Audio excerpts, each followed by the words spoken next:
And so speaking of sacrifice and speaking of volunteers, I want to bring up a man who I've come to know, a man who's volunteered. He's our coalitions director. He's really become something of the public face of Convention of States. If you've been on our webinars, you've seen him. And I'm going to have him come up and introduce the panel discussion that we're going to have today. And that man is Chris Garzino here. Chris, would you take it away?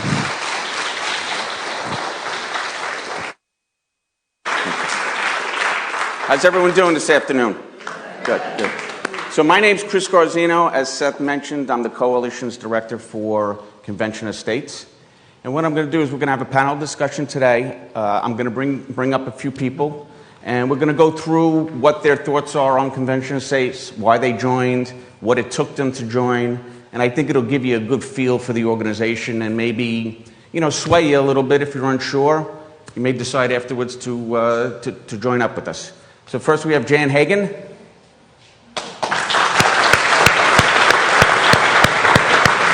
Have a seat, man. Tara Fleming.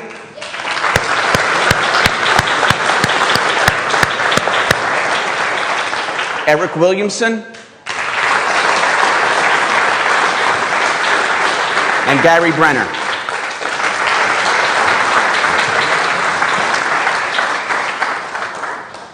So let's get started.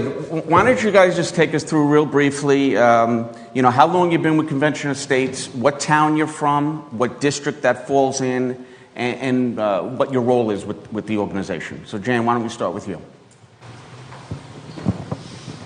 Hello, my name is Jan Hagan. I'm from Roxbury. I'm Succossona, New Jersey. That's in northern New Jersey, District 25. We're around the Morristown area. I've been with Convention of States a little over 2 years, and I am a district captain for District 25, and I'm a regional captain for the Northwest region. Tara? Hi, I'm Tara Fleming. I'm from Middletown, New Jersey. That's like central New Jersey. I've been with the organization since 2014. But as a volunteer since 2017, 2018, a district captain for District 13 and Central East regional captain. Eric? My name's Eric Williamson. I'm from right here in New Egypt. This is actually Central Jersey.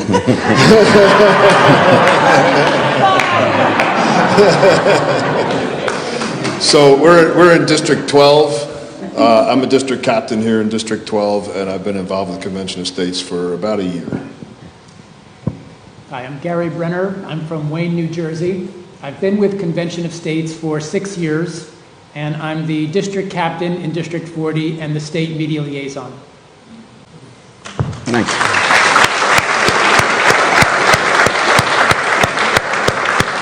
Thank you.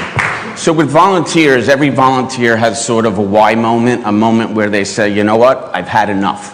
I got to do something. So why don't you take us through what your moment was when you said, I have to join something, I have to do something. Tara, why don't you start us off? It wasn't really one specific thing. I think was maybe when President Obama was elected, I didn't vote for him, but once he was elected, I really felt such a sense of pride, in the country. I got goosebumps. I just thought, maybe he will change things. Mm-hmm. He maybe will make a difference. He promised he would, but it seemed that he actually did the opposite. Like he actually entrenched all the very worst things about the government. Yep. And he might as well have been, Jimmy Carter. He really didn't make any changes. He actually was. I think just made it actually worse. So then after that, I started paying a little more attention. So that would be my main thing that got me going. Jan? Well, actually, I was really apolitical for almost ever. I hated politicians. I hate to be lied to. So there was never really a moment that I said, I've got to volunteer. I would get in Facebook, let's start with September 11th. When that happened, my politics changed. I started paying attention. All of a sudden, it's affecting us. We're not sitting back and sunning on the beach anymore. Our people were actually attacked. And so I started paying attention, and then along comes the 2016 election. You start to get frustrated. You see that things are that there's corruption. And in 2016, holy cow, the veil came off. All of a sudden you could see all the corruption that was going on. So I started getting in Facebook conversations, debates. Actually, it's a sport. I would always win, right? Because you never get personal, and you just stick to the facts, and as soon as they call you a name, you win. That's it. It was ineffective, okay? Did nothing, changed nobody's heart. I was being dragged along. There was not I got to do something. It's like, oh, geez, I got to, okay, volunteer. Okay, I'm going to volunteer. I found out about Convention of States on Facebook. I signed the petition. Okay, yeah, volunteered. Then Mark MacLeay talked at Rider College. And I went and I said, oh, I should really do something. Oh, I really should do something. Mm-hmm. So eventually I found the state leadership meeting in Wayne. I showed up, and that was it. They got me to volunteer, and here I am 2 years later, and I hope you can join us. We could use you. Well, we thank you for joining. Go ahead, Eric. So what got me involved, first of all, I'm a student of history. I've done an awful lot of reading about American history, in particular the Civil War and Andrew Jackson's presidency. So I've been well aware of the deterioration of states' rights in this country for a long, long time, over a century. However, I've seen it gallop further down the road towards totalitarianism, really. And so I've been paying attention for a long time. Some friends of mine and I were standing around in somebody's backyard last summer, really complaining hard about the state of the nation and the direction that things are going. And I walked away from that conversation and realized that complaining is not helping. It feels good to gripe to some like-minded people and some friends and have some company and whatever, but I realized it's not changing anything and it's not helping. And so I went home that night and I started looking for what can I do to make an impact that isn't going to result in a headline, an arrest, and go away.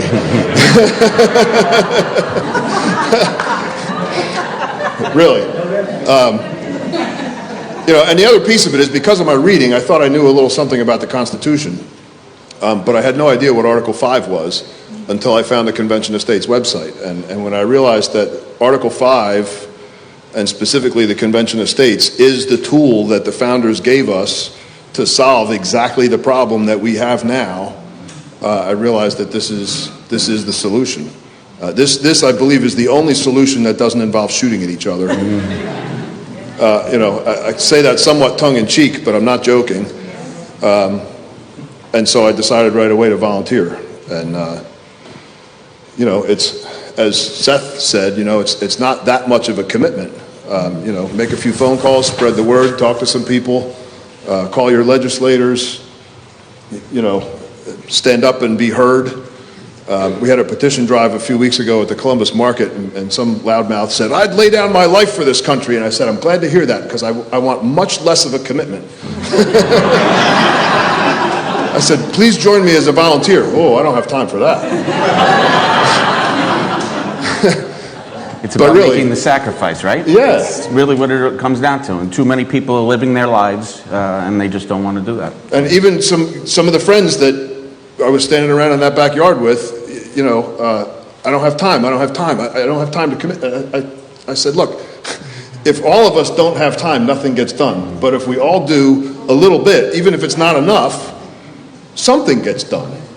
And so anyhow, that's what got me here. That's what keeps me here. And I hope you'll join us. Gary?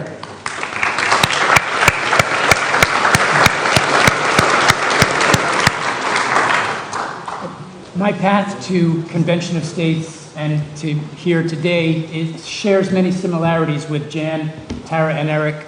I was not politically active before joining Convention of States. I believe I was always politically aware, politically concerned, and growing more so as time went on, as the years went on. I listened to the news, to the talk show hosts.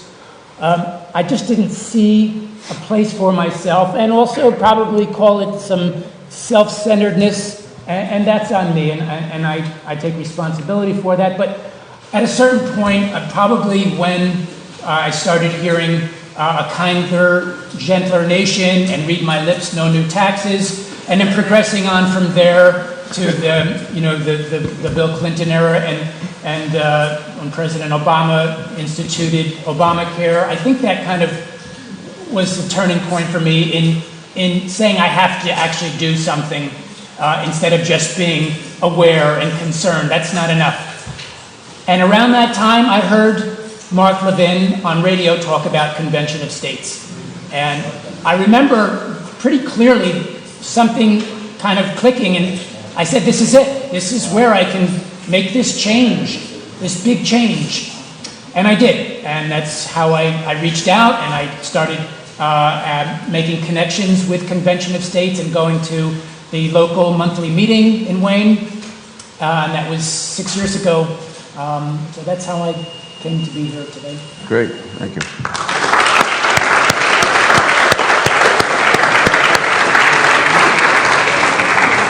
So Jan and Eric, you shared, what brought you here. But take us through, as a new member, what kind of guidance do you guys give, new or prospective members? Well, I would say the first thing that I did is learn about what Convention of States is, what Article 5 is, what it entails, and how we got to get there. It's all about connecting in your local communities to make a difference in the federal government. Something small turns into something big. And you need to learn about what we're doing. Go to meetings, talk to people, learn who Convention of States people are, because we're a family. We're all members of New Jersey. We're all concerned about what's going on in our state and in our local and in our government. So you can't make changes to the federal government if you're not engaged in the local government.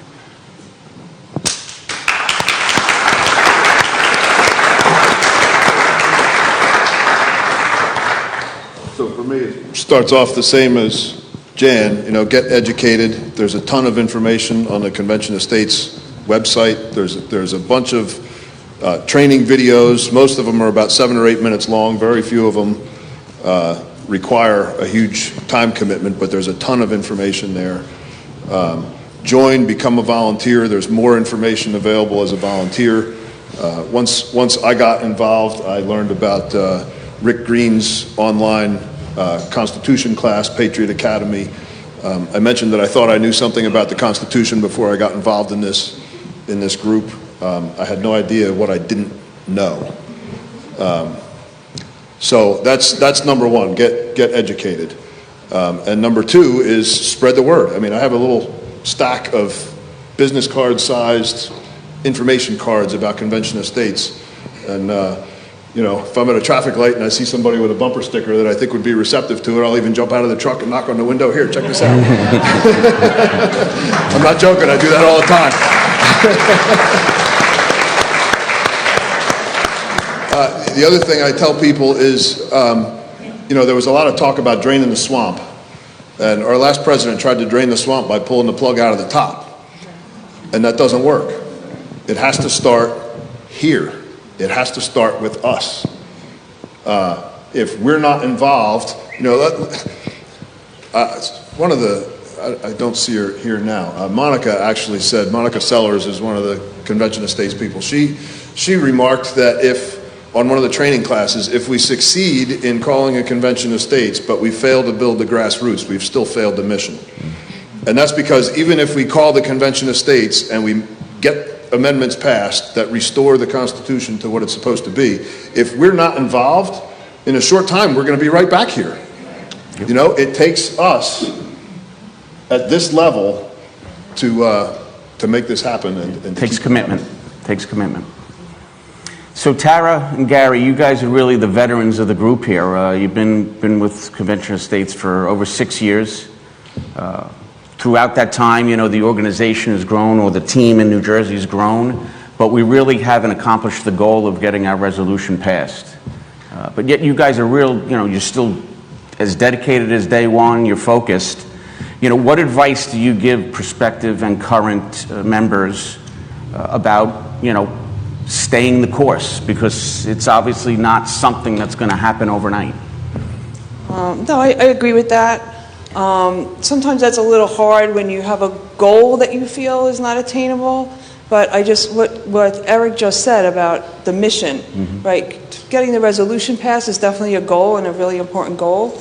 But the mission is this right here. Look around. This is the mission. Because we need to have this team. Because even when the Convention of States happens, the resolutions are passed, if we're sort of not there to continue to hold our local representatives accountable, it's not going to be for nothing. And the other part of it too is, and this I learned from Monica, Mark, listening to them, not to get discouraged because it's not our duty. Our duty is ours. Results are God's. It's not our job to win. It's our job to fight. Yep.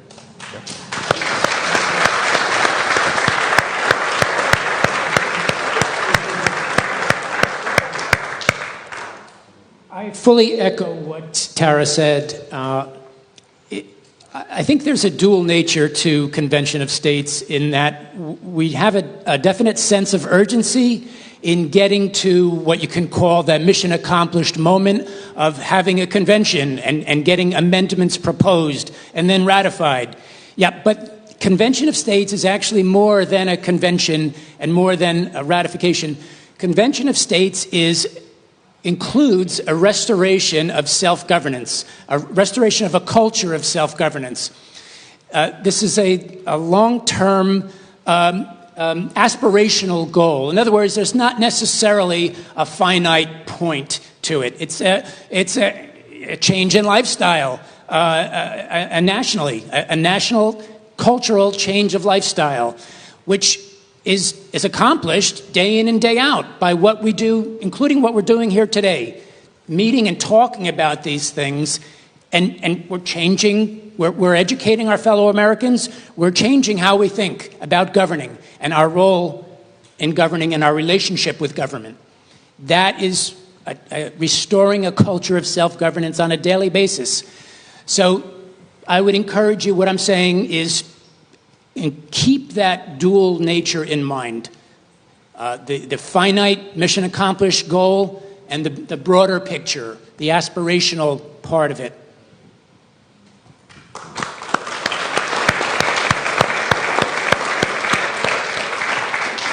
So Gary, why don't you take us through where the resolution stands within the state at this point? How far along in the process are we? Okay, we have our resolution, which is filed in both houses of the New Jersey legislature, that is the New Jersey State Senate and the New Jersey Assembly. And each house has a separate resolution number. In the Senate, it's SCR 14. In the Assembly, it's ACR 98.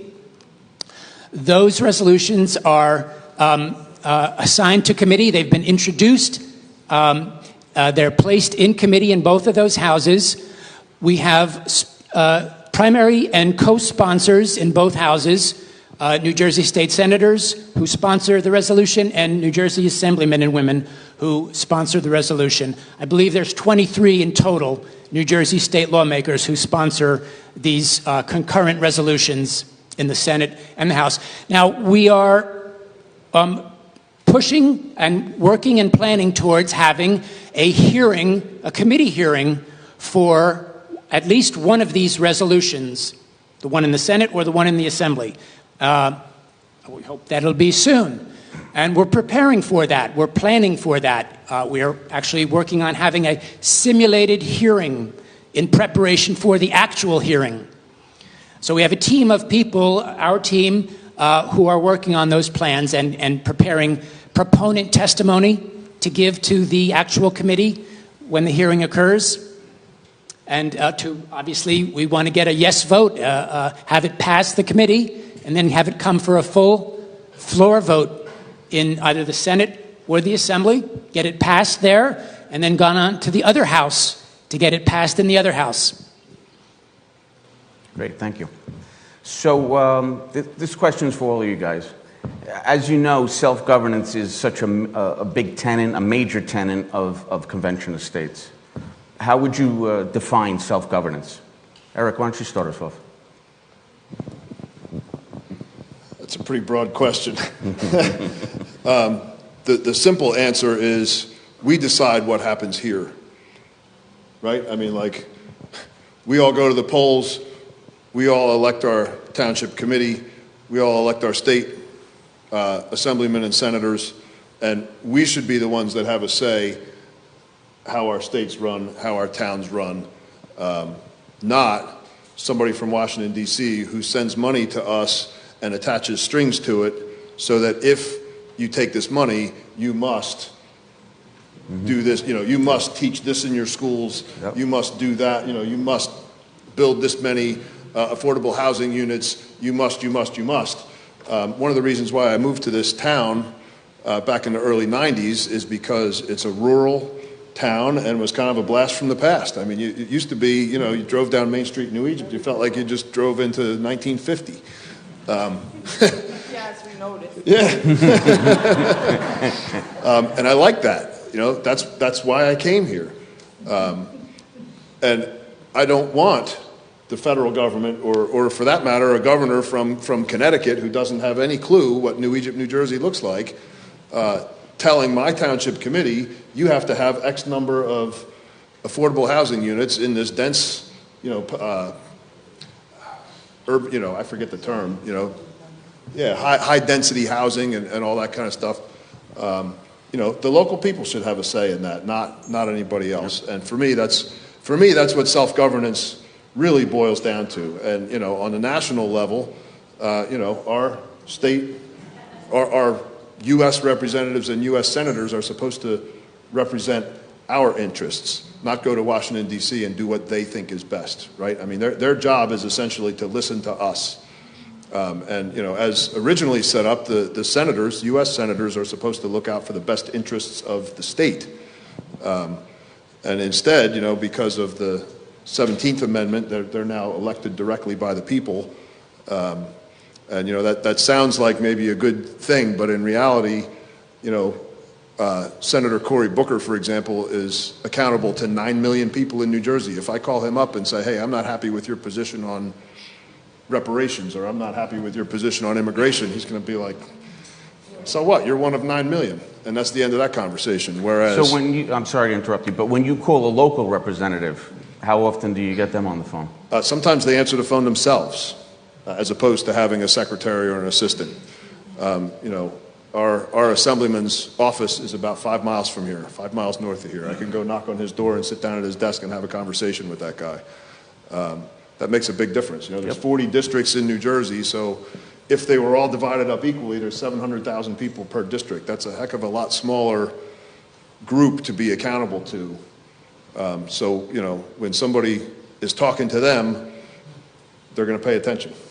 Tara, why don't you? I have similar views to Eric. I mean, obviously you want that local control. And if you think about it, it's just more efficient. It's more effective. It just makes more sense. We want to be governed by the people that live among us. It's just instead of this crazy Washington, D.C. trying to fit a square peg in a round hole all the time. It's just a better, I think people would just be happier and, again, more efficient, more effective, and probably a lot less expensive. Once we get that, but we do need to get the federal boot off our neck. You know, as hard as we try to make changes in New Jersey, step number one is getting the federal boot off our neck, because otherwise we're just going to be tinkering around the edges. But once we have that boot off our neck, it's going to be sky's the limit for New Jersey, for sure. Okay, to me, self-governance is making decisions for your own life. You're the one who has skin in the game. It's not only for your own well-being, it's for your medical decisions, and it's for your community, your family, your town, your state. If you do not get involved, that's our duty as American citizens, to be involved. And we are a government by the people and for the people. If we don't know what's going on, we can't make any decisions. If you don't know your rights, you can't fight for your rights. So we need to get involved locally. If we get involved locally, we can make changes on the broader scale through the state and on to the federal government. Gary, why don't you finish it up for us? I totally echo what Jan, Tara, and Eric have said. And I would add maybe a bit of a finer point, or try to. I would say self-governance starts with personal responsibility. And it's the mindset that governing decisions start with ourselves, then expand to those closest to us, our family, our friends, then to our neighborhood, our community, our voting wards and precincts, our county voting apparatus, our states, and to our federal government. In other words, expanding spheres of responsibility and governing decisions. It's kind of a reversal of the mindset that we've kind of come to in America, which is a top-down, so to speak, governing mindset, where we first look to the federal government for governing decisions. Self-governance, actually, you can trace it back to the founding of our nation, to the Mayflower Compact. And self-governance developed from there up into the founding era. And it's actually infused into the nation's Constitution and its founding principles. So, self-governance obviously is not easy. It's liberty. It's inextricably bound to liberty. These are not easy things. It's much easier, of course, to put the decisions and the responsibility off to a bigger entity, the federal government, the state government, rather than first looking at ourselves for governing decisions. So what I'm trying to say is we need to be courageous about how our nation is governed and how our lives are governed. I think that's kind of where it starts. Okay. So, Jan and Tara, so you touched on it a little bit at the beginning, but tell me why, you had your moment of where you decided I'm going to get involved. Why Convention of States versus some other organizations that are out there? There's a lot of great groups out there. I think they're doing different things, but basically, this is the organization that actually can change things. There's a lot of groups that are, again, they're really great, they're doing great things, but it's kind of promoting your views like you've promoted them for decades. Mm-hmm. I mean, it's like similar to the Tea Party, all those people that went there, and really nothing changed. Right. So, while those efforts are, should continue, I just feel like this is the thing that could actually make the changes happen. Mm-hmm. There's a legislative process. It's in the Constitution. It tells us exactly how to do it. We just have to, like Gary said, it's harder to do it this way, to self-govern. It's harder, but the payoff is probably worth it, I think. Jan? Well, Who doesn't like term limits? Who doesn't like fiscal responsibility for the federal government? Who doesn't want to pull back the power and reach of the federal government so it doesn't touch every single aspect of your life? Oh, my goodness. So that was the beginning. I, too, read Liberty Amendments and started learning more and more. But I have to say the Convention of States offers so much education. It offers so many avenues to connect and network with other patriots. You're calling and talking and reaching out to so many people. You may think you're the only one in your neighborhood, the only one in your town that feels this way. You're not. Trust me. There's a lot of people out there, and through Convention of States, we can make that connection. And we can work together to stand and save our constitutional republic.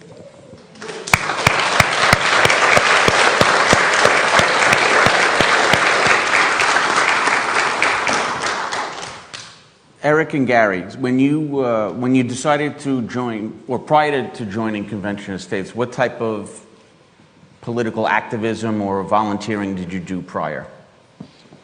None whatsoever. So you don't need to be a professional to get involved? Not at all. Not at all. You know, I voted, and that's really about it. And frankly, after Clinton won the election, you know, my guy lost, and I got disgusted, and I don't think I voted in the next election until I got married, and my wife and I were talking politics, and she said, if you're not voting, you're part of the problem, not part of the solution, and you have no right to complain.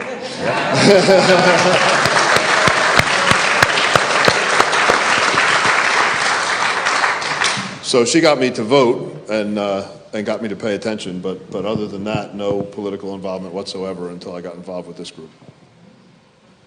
Same here as Eric. I was not politically active until I heard about Convention of States. That's where I made the change to being politically active. Great. So we're going to get on an elevator together.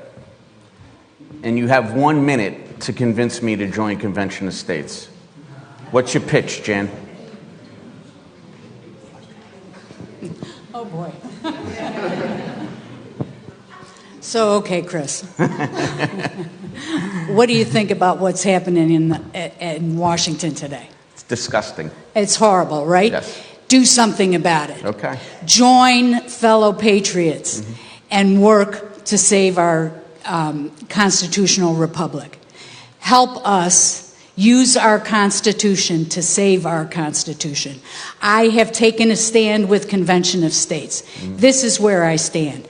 I can look my children in the eye and say that I worked to save the country for them. Would you say they're part of the reason you're doing this? They're the whole reason. They're the whole reason. Most of my life has passed. I may have, a few more years, but, one or two. But my children are just starting. They're just starting to buy houses. They're just starting to make their American dream. And if I don't do something to save their country for them, I won't be able to look them in the eye.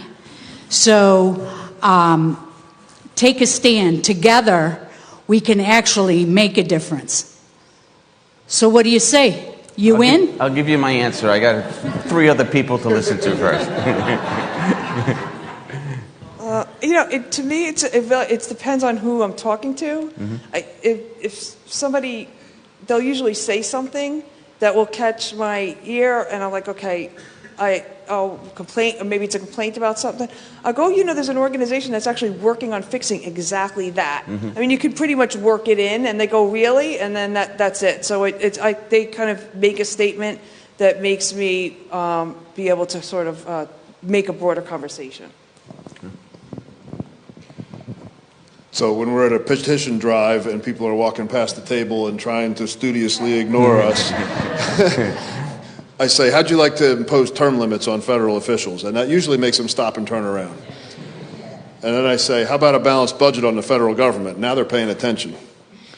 And then when I say, reduce the power and jurisdiction of the federal government, then we start having a conversation. And Article 5 is the way to do that. So then I explain that there are two ways to amend the Constitution. Article 5 spells them both out. One is for the U.S. Congress, 2/3 of the U.S. Congress to vote and decide that we need amendments, and they draft and propose amendments, and then it comes down to the states for ratification. The other way that's never been used is for 2/3 of the state legislatures to decide we need amendments, and we call a convention of states. Then we have influence over the process.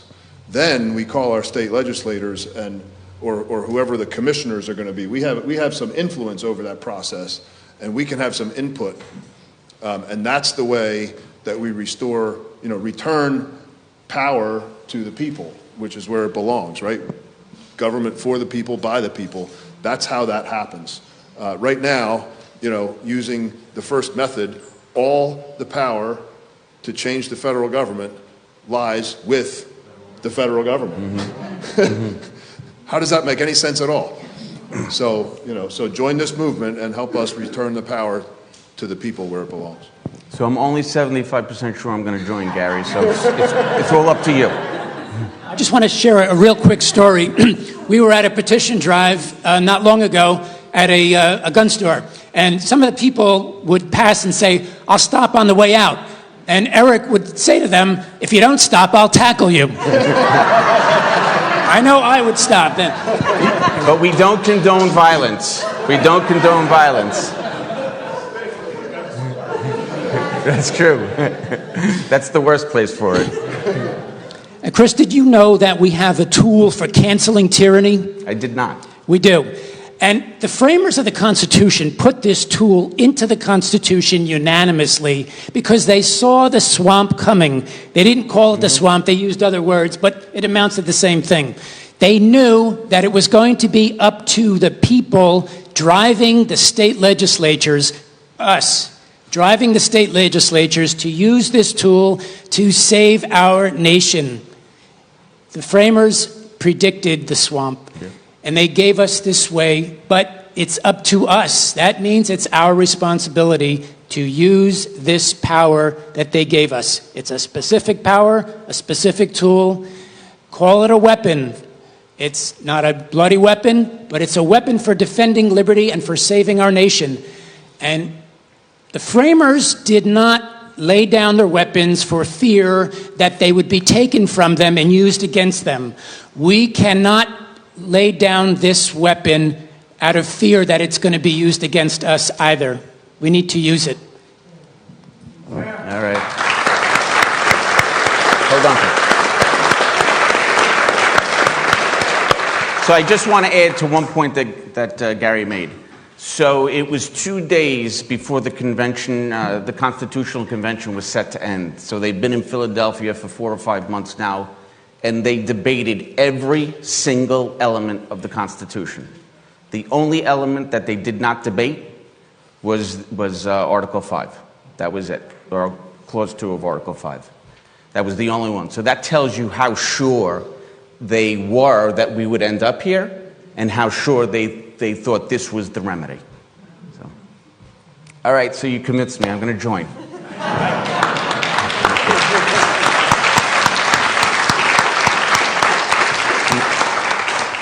My question, though, is what am I going to be doing to help the team succeed? Gary? There are a wide variety of things that you can do to help, depending on what your special skills and talents are. There's things that ranging from working directly with state lawmakers, planning and coordinating events, working with the media, doing follow-up work, grassroots development, coalition building, content writing. We need district captains in certain districts in New Jersey. That's the person who oversees that district. They're the director of their district. So there's whatever your skills and talents are, there's almost certainly a way to use them. And even if you're very busy, there's ways that you can help with limited time. Don't let that stop you, please. Anything you want to add, Eric? Tara, Gary covered a lot there, but if there's other... I always tell people, even if all you have is 15 minutes a week, use it.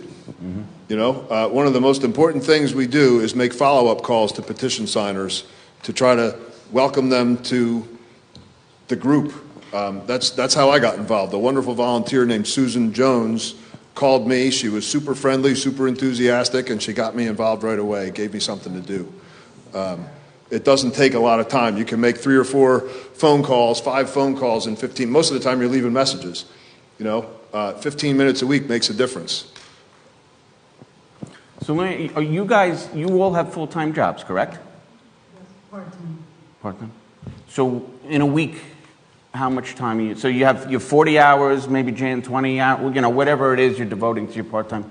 How many hours are you devoting to Convention of States every week?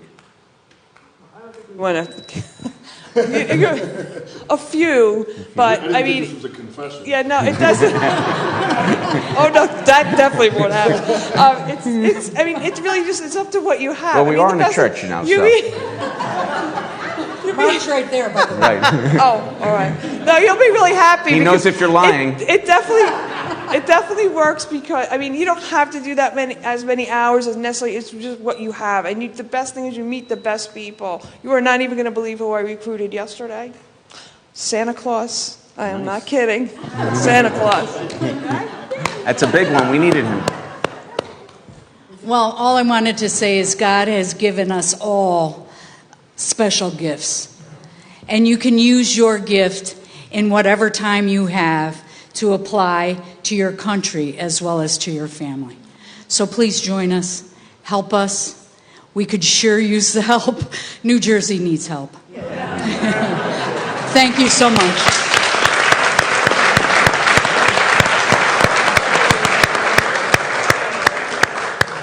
So I want to thank you guys for taking part in the panel discussion. I think it was both informative and I think it was inspiring, quite frankly.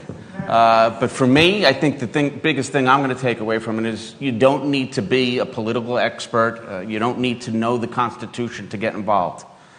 Really what it is, get involved and everything else will fall in place. So thank you guys. I got one last thing I want to add real quick, and that is almost everybody that I talk to says it'll never happen in New Jersey, talking about passing this convention. And I said that very thing to Gary the first time I met him, and his answer to me was every little bit helps. My daughter moved to San Diego about 1.5 years or 2 years ago. So she is on the left coast, right, in California, about the bluest state there is. I come to find out because she's there that San Diego is considered a red city in a blue state, which I had no idea. But she's involved in Convention of States out there. And we have a monthly training call, statewide training call. And during her training call, the person leading the call pointed to the New Jersey group and said, this is what an active group looks like. This is what we should be doing. So even if the resolution never passes in New Jersey, we're still having an impact on other groups in other states who are working to make this happen.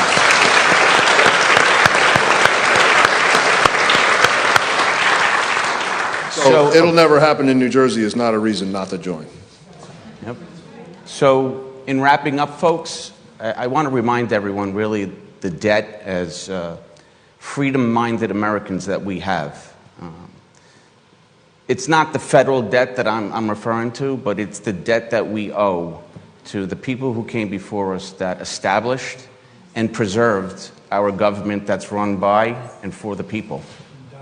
You know, I'm referring to the founding fathers who, many of them, lost children, lost fortunes, lost their own lives by declaring our independence from Britain and creating this great nation that we have. I'm referring to the soldiers who went off to fight for the Constitution and really maintain the way of life we have, many of who came back either physically wounded, mentally wounded, or the over 1 million who never came home. So really, based on that debt, it's really not acceptable anymore to stand on the sidelines. You need to get in the game, and really the team to join is Convention of States. Fortunately, we don't have a tryout. All you need to do is sign up. It's really simple. And what we have members all throughout the building today. Go talk to them. If you're unsure, ask them questions. Bounce ideas with them, whatever it may be. Get yourself comfortable and join. If you've joined but you really haven't taken part, again, speak to some of the members and find out what you can do to devote more time. But it's, as I said, it's unacceptable at this point. And the one thing I assure you is our opponents, they're not giving up. They're ahead of us, and they're not giving up. The only way they give up is when we, the people, beat them. That's it. So every time we get a new volunteer joining, we're one step closer to winning and beating them. So I thank you, and I thank you for your time, folks. Very good.